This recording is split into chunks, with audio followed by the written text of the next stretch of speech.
All right, so this was finishing up 5.3. Yeah, the idea here is that things always want to go from more to less. That's the principle of diffusion. More to less. And when things go from more to less, we say they move down a concentration gradient. Where concentration is like the amount of something. So they go from more concentrated to less concentrated. And if the thing that's moving is water, we call that osmosis. So in this picture here, the left side, we call it a lower concentration of solute. Solute is whatever is dissolved. So here, the solute is sugar. In this picture, the sugar can't move past this membrane here. You know, the holes in this, this little membrane here, the sugar can't pass through. But the water can.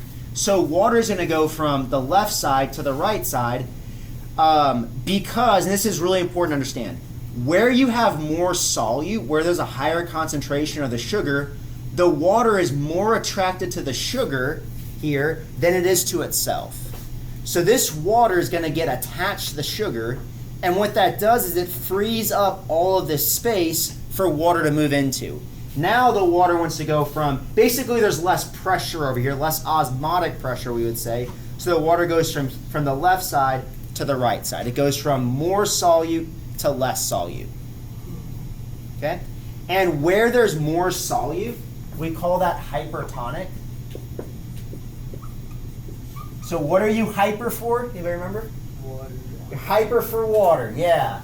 So you got to keep that straight because hyper for water. So the water goes here because there's more solute. This side, wherever the water goes to, it's hyper for water. That's just an adjective, hypertonic. And hypotonic, this side would be considered hypotonic because it has more water. Like a hippo is full of water, it's all full of water and stuff. So yeah, I'll show you a few other examples going over this. Let me get my cursor over here. Okay, yeah, so there, if you're looking at these cells here, I know we did this slide last class, so I'll do it pretty quickly. If you're in a hypotonic solution, so now the solution is the hippo, the solution's full of water, so the water goes into the cell. So we would call the cell hypertonic.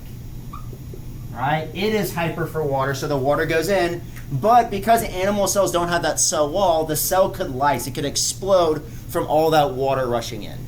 If it's isotonic, it's even. The same amount of water comes in as water that leaves.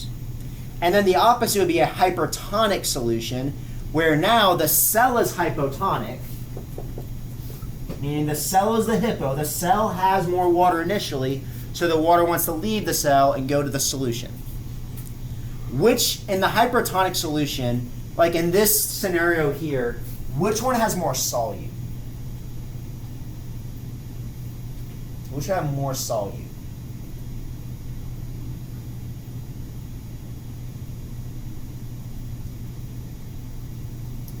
So the more solute is going to be whatever is hypertonic. So the hypertonic, it has more solute, and going back to this picture here, the more solute, the water gets clustered around the solute. That's what causes the water to move to the hypertonic side. There's more space for the water. So in this picture here, this has more solute. That's why the water leaves and goes towards that space. Okay? So then this would have less solute. So then inside the cell would be less solute. So in other words, hypotonic, tonic, and less solute, those go together. And then hypertonic and more solute, those will go together.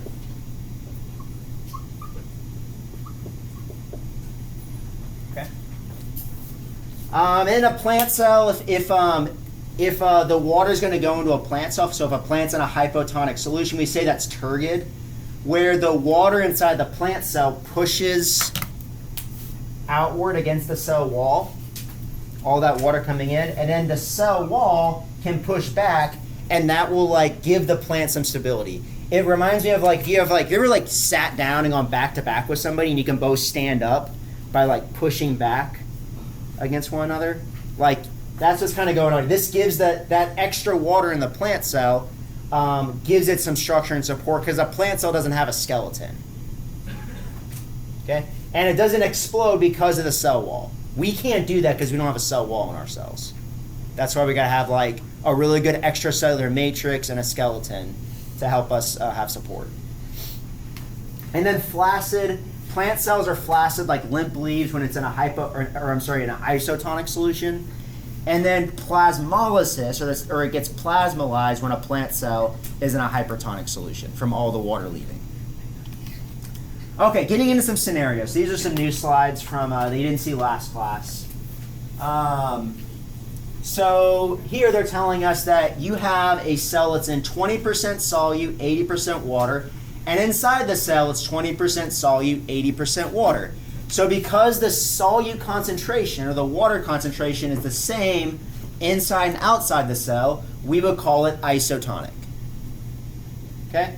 And then this middle one, I now have 40% solute outside the cell and only 20% inside the cell. So that's why water is going to leave the cell.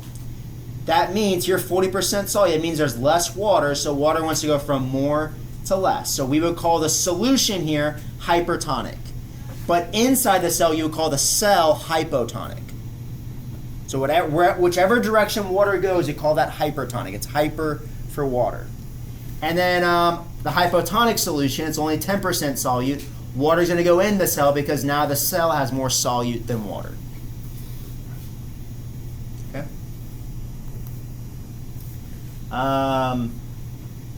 Really same thing, just a little more of a simplified slide showing you the different kinds of hypertonic, hypotonic. All right, a few other scenarios. So isotonic, 90%, 10%, 90%, 10%. So same amount of solute on both sides, so water equally goes in and out. In other words, remember, in equilibrium, things don't just stop moving, they're always going in and out, but it's at the same rate. Okay. Then a hypertonic solution. So here, inside the cell is only 6% solute, but outside it's 10% solute. So that's why water is going to want to leave the cell and go to where there's more solute. So we would say the solution here is hypertonic, high solute, and inside the cell is hypotonic. And the cell will shrink. So this blue outline, this represents the cell after osmosis has happened, after the water movement has happened. It's going to shrink. And then last one would be hypotonic.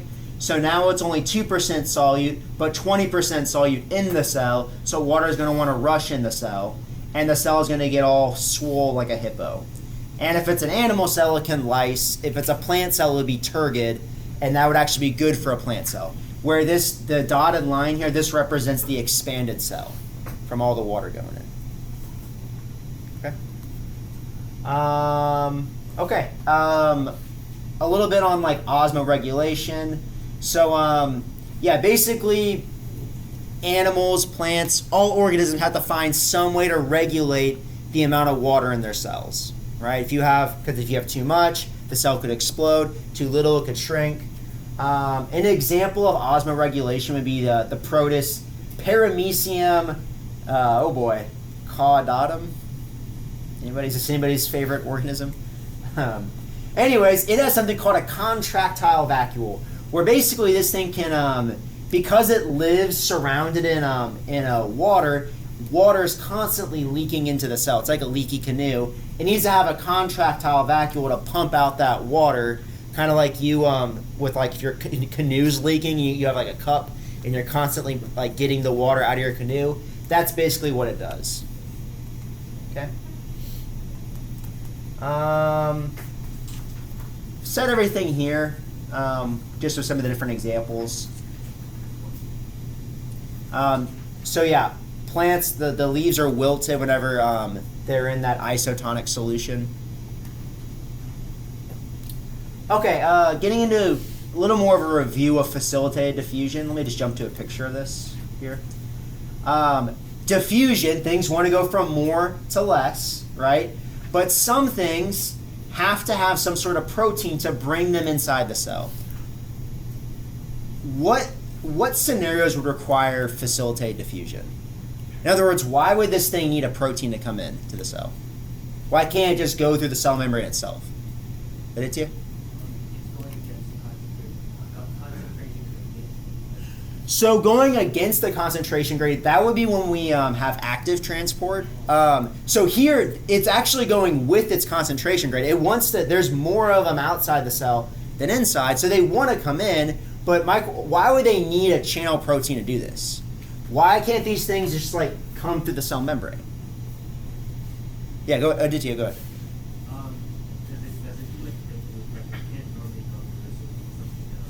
Yeah, right. They can't normally go through the cell membrane because these things are polar usually.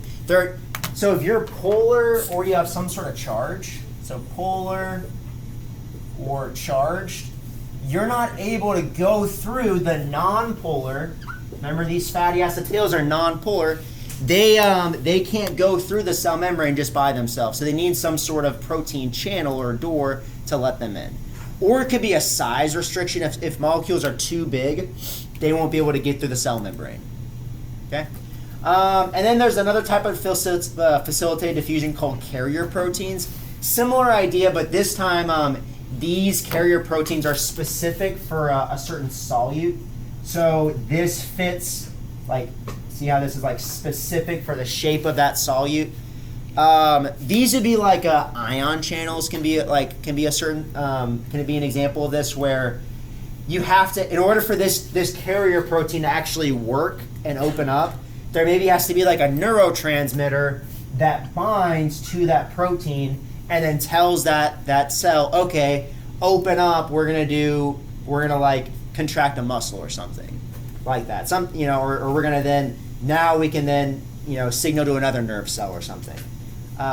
So yeah, these carrier proteins, it's still facilitated diffusion, still going from more to less, down its concentration gradient, but you need some sort of like, basically you want to like open and close these. You don't just want a constant open channel.